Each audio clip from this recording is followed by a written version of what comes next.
Have you ever observed, while moving through the odd rhythm of human existence, that the individuals who seem the least threatening often carry within them an unusual stillness, one so deep it can feel unsettling?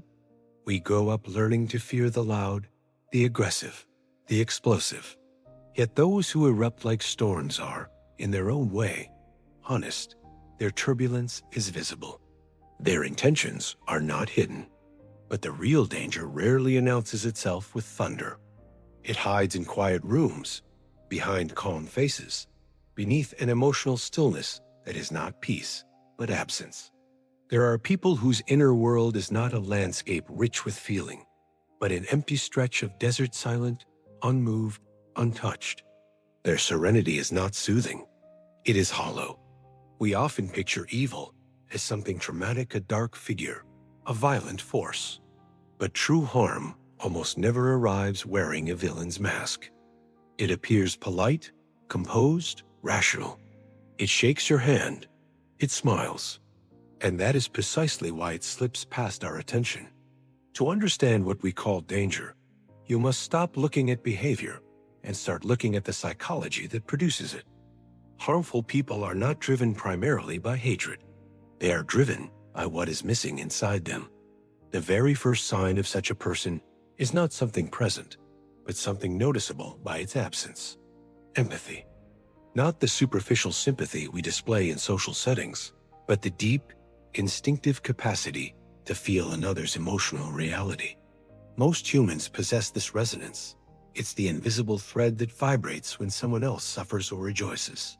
But there are those who do not feel that thread at all. They can observe your pain, but never experience its weight. This lack does not reveal itself loudly. Often it is hidden beneath an eerie calm. When others fall apart, these individuals remain unerringly composed, not because of strength, but because nothing inside them's moved. Their neutrality can be mistaken for maturity, but it is simply distance and emotional vacuum. And a person who cannot feel the suffering of others is not restrained by the natural barriers compassion creates. They can move through life smoothly, efficiently, and leave quiet devastation behind them. That is far more dangerous than rage, because rage is at least tethered to emotion. Emptiness is not tethered to anything at all. Within these individuals, conscience itself is muted. Most of us have an inner signal that rings when we've disrupted harmony, when we've wronged someone.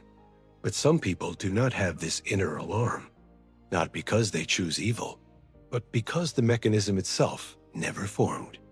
Without guilt, remorse, or internal friction, they drift into moral disengagement state, where anything can be justified if it serves their comfort or control.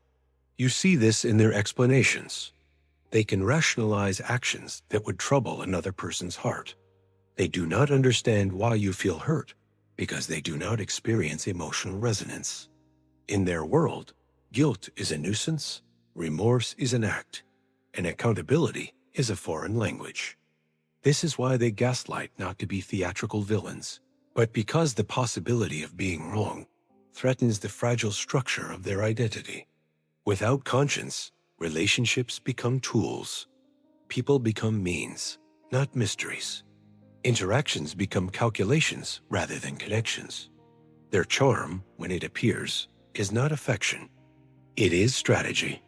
They study expressions, tones, reactions, not because they feel deeply, but because understanding emotional patterns gives them leverage.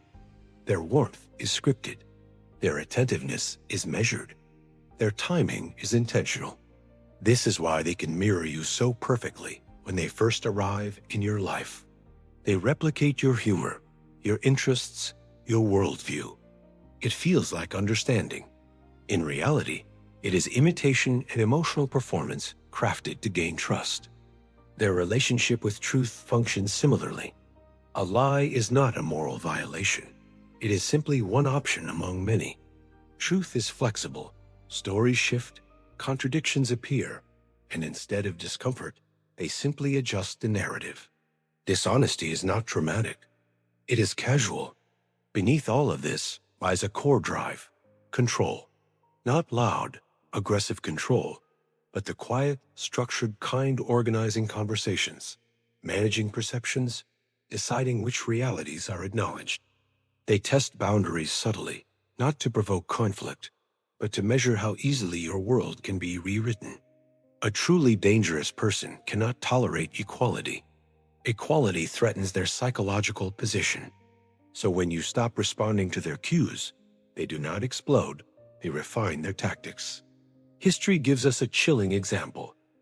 A man who never shouted, rarely displayed emotion, and seemed almost painfully ordinary, Adolf Eichmann. He was not a theatrical villain. He was organized, polite, efficient. And yet behind that bland exterior was a near-total absence of empathy and conscience. He did not revel in cruelty. He simply performed tasks without the inner resistance that stops most people. His emptiness allowed him to participate in unimaginable harm with the emotional detachment of someone filing paperwork. This is what Hannah Arendt called the banality of evil, the terrifying idea that immense harm can be carried out by people who are not monsters, but hollow. But we must remain fair. Not every quiet person is dangerous. Someone who is traumatized may appear distant, but they do not analyze your emotions like equations. They do not mimic your personality like a tool. They do not erase your reality. The key is to learn the difference between silence as self-protection and silence as a method of control. And after understanding this psychology, the final step is not fear, but clarity. Your inner world, your perspective, your awareness, your sense of self is the only thing that truly belongs to you. Protection does not mean building walls. It simply means stepping back from anything that disturbs your mental balance. If someone consistently warps your reality, drains your clarity, or treats your humanity as a resource to exploit, the wise response is distance, not punishment, just space. A person who feels nothing can take everything, so you must guard your sense of self, not out of fear, but out of respect for your own mind. Some people see the heart not as something to honor, but something to use. When you place all these traits together, you begin to see that what we call evil is not grand or dramatic. It is a psychological vacancy, an emptiness where empathy and conscience should be. It creates people who are clever, composed, persuasive, and yet hollow at the center, not because they intend harm, but because nothing inside them recognizes it. The question, then, is not how to judge such people, but how to stay awake around them. Danger emerges only when you allow their confusion to blend with your clarity. The solution is simple. Return to yourself. For a person who cannot feel the consequences of their actions is capable of almost anything, not out of malice, but out of unconsciousness. And unconsciousness is far more dangerous than deliberate cruelty. In the end, wisdom is not about becoming harder. It is about remaining clear-seeing people as they are, and walking away when your clarity requires it.